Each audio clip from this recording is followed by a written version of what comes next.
دوستو، تاریخ گواہ ہے کہ کوئی بھی ملک، کوئی بھی ریاست اور کوئی بھی سسٹم جب کسی بڑے کرائسس کا شکار ہوتا ہے تو اس سے نکلنے کا ایک ہی سلوشن ہوتا ہے، اور وہ یہ کہ ریاست اپنے تمام سٹیک ہولڈرز کو ساتھ لے کر چلے۔ آج پاکستان کو جس سنگین چیلنج کا سامنا ہے وہ صرف سیکیورٹی ایشو نہیں بلکہ ایک نیشنل کرائسس ہے۔ دہشت گردی، انتہا پسندی اور ہمارے جوانوں کی روزانہ کی سیلف لیس قربانیاں ہم سے یہ سوال کر رہی ہے کہ کیا ہم واقعی ایک لانگ ٹرم اسٹریٹجی کے ساتھ آگے بڑھ رہے ہیں۔ اسی تناظر میں حکومت کی جانب سے قومی پیغام امن کمیٹی کا قیام ایک اہم انیشیٹو ہے، لیکن سوال یہ ہے کہ کیا یہ کوشش واقعی ایفیکٹو بھی ہے؟ دوستو، یہ بات تسلیم کرنی پڑے گی کہ پاکستانی ریاست اور حکومت نے دہشت گردی کے خلاف ایک سیریس ایفرٹ کی ہے۔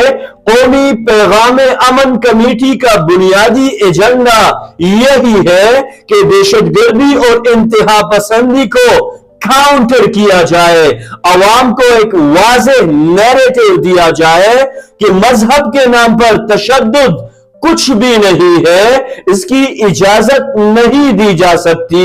یہ ایک درست ڈائریکشن ہے کیونکہ ریاست کو اپنے عوام کو یہ باور کرانا ہوگا کہ دہشت گردی نہ اسلام ہے، نہ پاکستان اور نہ ہی کوئی جسٹیفائیبل کاز، لیکن مسئلہ نیت کا نہیں، مسئلہ ایفیکٹونس کا ہے۔ جب ہم اس مسئلے کو پولیٹیکلی دیکھتے ہیں تو ایک بہت بڑا گیپ سامنے آتا ہے۔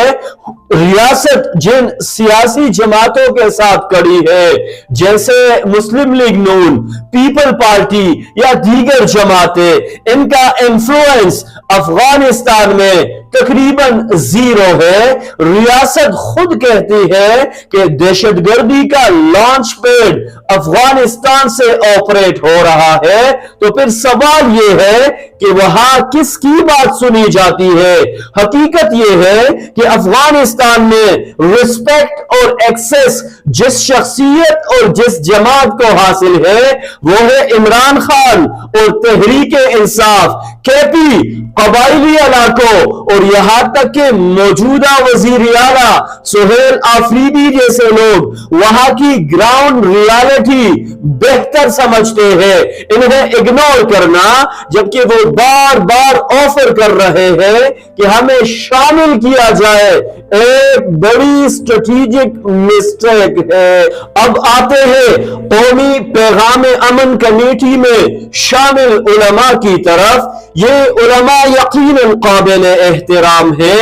D G I S P R سے ملاقاتیں، وزیر اعظم سے میٹنگز اور بڑے بڑے دعوے اپنی جگہ، لیکن اصل سوال یہ ہے کہ ان کا ریئل انفلوئنس کہاں تک ہے؟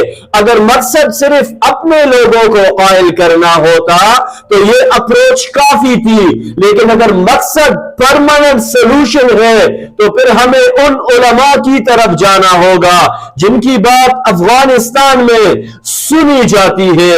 مولانا فضل الرحمان، مفتی تقی عثمانی، جامعہ حقانیہ کے سینئر علماء اور وفاق المدارس کے بڑے نام، یہ وہ لوگ ہیں جنہیں وہاں پر اپروچ ہے، وہاں پر ان کے لیے ایک سافٹ کارنر موجود ہے۔ انہیں ڈیکوریٹو رول نہیں بلکہ مینڈیٹ دینا ہوگا۔ دوستو، دہشت گردی کا مسئلہ صرف فورس سے حل نہیں ہوتا، یہ دنیا کی ہر کیس سٹڈی بتاتی ہے۔ لانگ ٹرم سلوشن ہمیشہ ڈائیلاگ، انگیجمنٹ اور ٹرسٹ بلڈنگ سے نکلتا ہے۔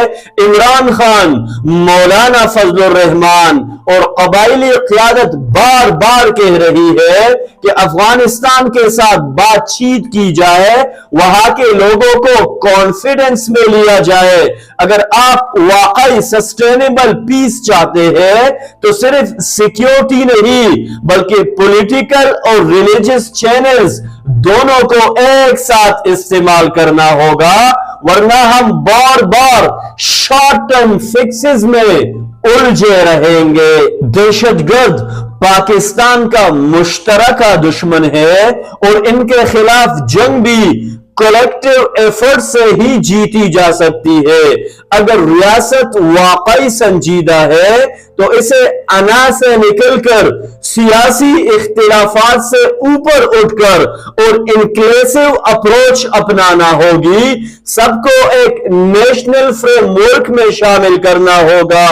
عمران خان، مولانا فضل الرحمان، دیگر بااثر علماء، قبائلی قیادت، کیونکہ امن صرف بندوق سے نہیں آتا، امن آتا ہے دانش، ڈائیلاگ اور درست فیصلوں سے، اور یہی وہ راستہ ہے جو پاکستان کو ایک سٹیبل، محفوظ اور پرامن مستقبل کی طرف لے جا سکتا ہے۔